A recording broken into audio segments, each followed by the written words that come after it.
Sri Joseph Vijay எனும் நான்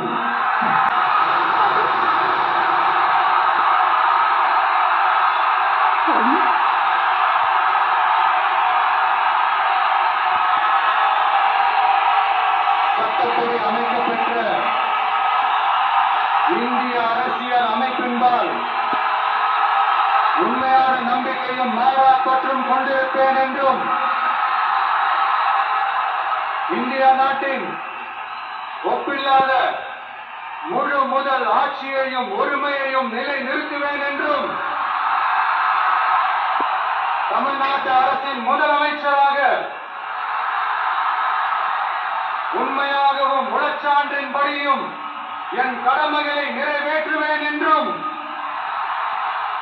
அரசியல் அமைப்பிற்கும் சட்டத்திற்கும் இணங்க